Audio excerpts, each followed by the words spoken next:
Hello guys, welcome back to మన serial. ఇక ఈరోజు మామూలుగా ఉండదు. ఎంటర్టైన్మెంట్, యాక్షన్, రొమాన్స్ అన్నీ కలగలిపిచ్చేశారు మనకి ఈరోజు. సాగర్కి సహాయం చేసి అడ్డంగా బుక్ అయిపోయింది మన పిచ్చి నర్మద. లంచం ఇచ్చి ఉద్యోగం కొనుక్కున్నదే కాకుండా ఆ నిజాన్ని నర్మద దగ్గర కూడా దాచి మోసం చేశాడు సాగర్. చివరికి నిజం తెలిసిన తర్వాత భర్తని కాపాడడం కోసం సహాయంగా నిలబడింది నర్మద. ఇప్పుడు అదే ఆమెపై నిందలు పడేట్టు చేసింది. మరి ఆ నిందలు ఎవరేశారో చూద్దాం. సాగర్ ఉద్యోగం లంచమిచ్చి కొన్నాడు అని రామరాజుకి ఊదేశారు భాగ్యం శ్రీవల్లిలో. ఆధారాలతో సహా సాగర్ని పట్టించేశారు. నర్మదాకు తెలిసి ఇదంతా జరిగిందని, మీ అందరినీ మోసం చేసిందని నర్మదాను కూడా ఇరికించేశారు శ్రీవల్లి భాగ్యం. ఇక అదే ఫ్లోలో అలా ఉండిపోతూ ఉండగా పోండి ఇక్కడి నుంచి అని రామరాజుని అతని కుటుంబాన్ని ఘోరంగా అవమానించి పంపిస్తాడు నర్మదా తండ్రి ప్రసాదరావు. ఇక తాను పెట్టిన చిచ్చు బొగ్గుమరడంతో ఆనందంతో ఉప్పొంగిపోతారు శ్రీవల్లి భాగ్యము ఇడ్లీలో. ఇంటికి వచ్చేస్తున్నాం, పెంట పెట్టడానికి పిచ్చి రెడీ చేసి పెట్టండి అని భాగ్యానికి చెబుతుంది మన బల్లి. అక్కడ జరిగింది మొత్తం వీడియో కాల్లో చూపించడంతో దాన్ని చూసి ఆనందంతో స్టెప్పులు వేస్తారు ఇడ్లీ భాగ్యంలో. చిందులు ఎక్కువ అవ్వడంతో ఇడ్లీగాడికి నడుము పట్టేసి కుర్రో ముర్రో అంటాడు వేస్ట్ గాడ. ఇక భాగ్యమైతే బెదవ నడుము పోతే పోయింది, ఇంత ఆనంద సమయాన్ని ఎంజాయ్ చేయకుండా ఎలా ఉంటాం? ఇది మామూలు విజయం కాదు, ఆ నర్మదాపై విజయం. లేకపోతే నా బిడ్డపై చేయలేపుతుందా? ఇది ట్రైలర్ మాత్రమే, అసలు సినిమా ముందుంటుంది. కాసేపట్లో ఆ నర్మదాని ఊహించిన విధంగా దెబ్బ కొడతాడు అని ఇడ్లీతో చెబుతుంది భాగ్యం. అంతే. ఇక మరొక వైపు విశ్వక్ ఫుల్గా తాగొచ్చి అమూల్యని బలాత్కారం చేయబోతాడు. ఇక్కడ రొమాన్స్ బాగుంటుంది, అమూల్య కూడా చాలా బాగుంటుంది ఈ సీన్లో. ఇక అమూల్య గట్టిగా ప్రతిఘటిస్తుంది. ఈ విశ్వగాడి పట్టు ఏనుగు పట్టే, రావే అంటూ అమూల్యని అనుభవించాలని చూస్తాడు విశ్వగాడు. దానితో అమూల్య సరిగ్గా సెంటర్లో తన్ని బాక్సు బద్దలు కొడుతుంది. అనంతరం పీక చున్ను చుట్టేసి చంపేయడానికి ప్రయత్నిస్తుంది. ఇంకొకసారి ఇలాంటి పిచ్చి పిచ్చి వేషాలు వేస్తే చంపేస్తాను గట్టిగా వార్నింగ్ ఇస్తుంది అమూల్య. దానితో ఆ గదుల నుంచి పారిపోతాడు పెద్ద మొగోడు విశ్వక్కాడు. ఇక మరొక వైపు సాగర్ నర్మద ఇంటికి రావడంతో వాయింపు స్టార్ట్ చేస్తుంది మన భాగ్యం. ఇక్కడ కూడా ఫుల్ యాక్షనే, మామూలుగా ఉండదు. ఏమయ్యో నడిపలుడు, నువ్వు కష్టపడి చదివి ఉద్యోగం తెచ్చుకున్నావు అనుకుంటే బోలెడంత సంతోషపడ్డాం. ఆ జాబు డబ్బులు పెట్టుకున్నావా?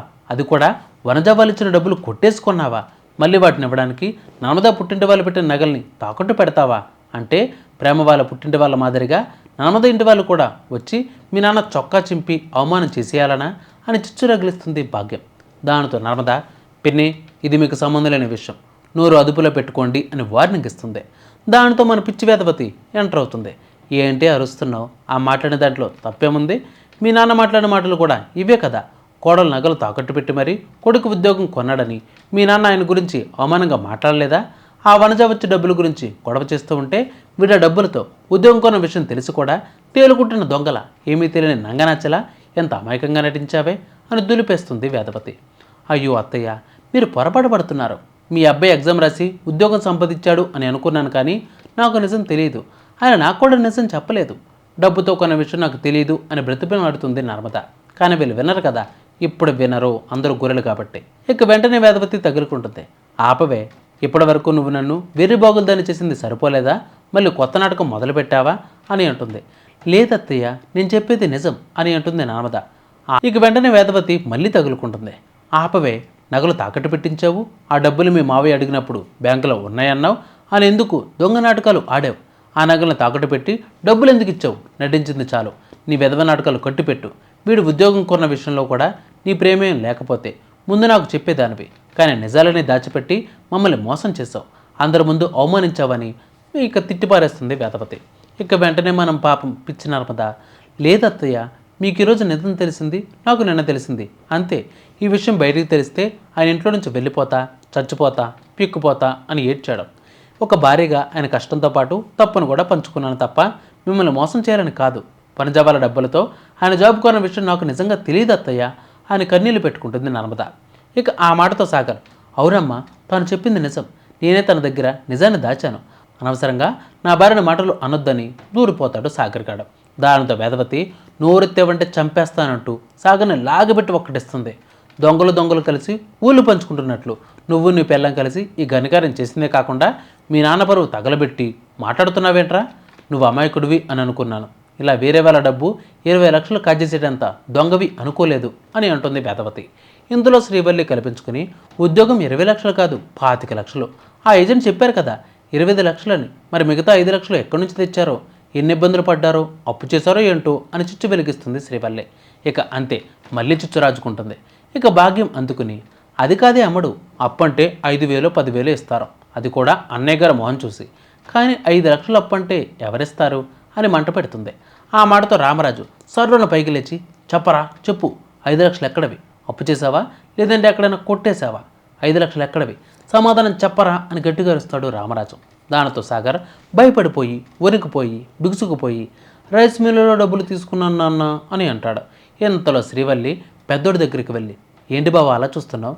రైస్ మిల్లు బాధ్యత మీదే కదా, ఇంటి పెద్ద కొడుకుగా మీరే మాట్లాడాలి అంటూ పెద్దోడిని లోపలికి తోసేస్తుంది.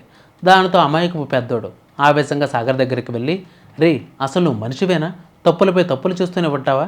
వాళ్ళ దగ్గర 20 లక్షలు దొంగతనం చేయడమే తప్పంటే మన రైస్ మిల్లులో కూడా దొంగతనం చేస్తావా? సిగ్గు లేకుండా.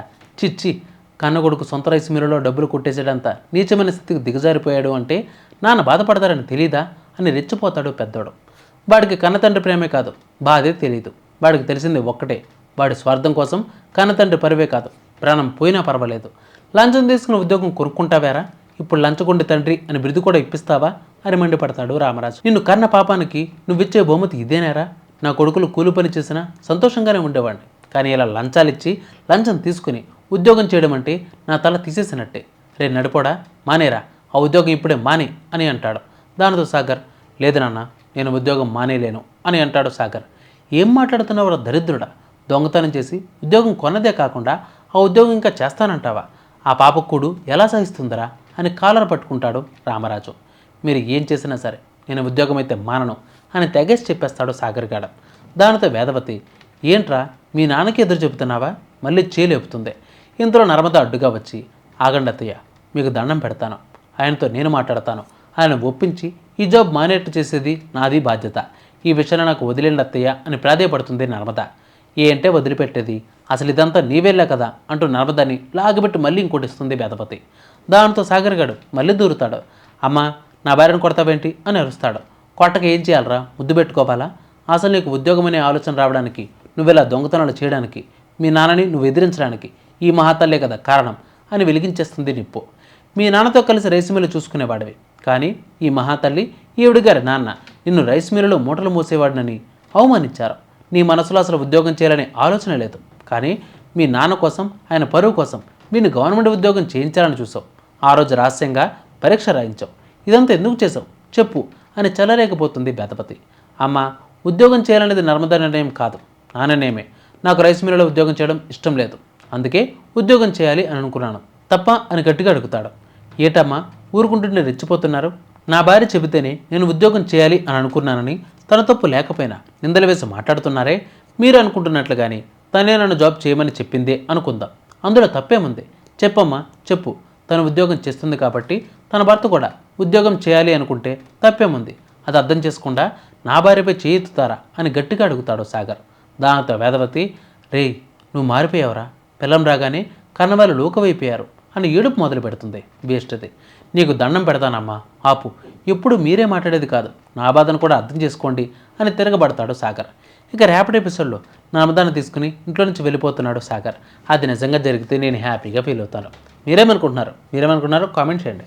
నెక్స్ట్ ఎపిసోడ్ వరకు వెయిట్ చేయండి. అందరికీ ఓకే వాచింగ్ మన సీరియల్.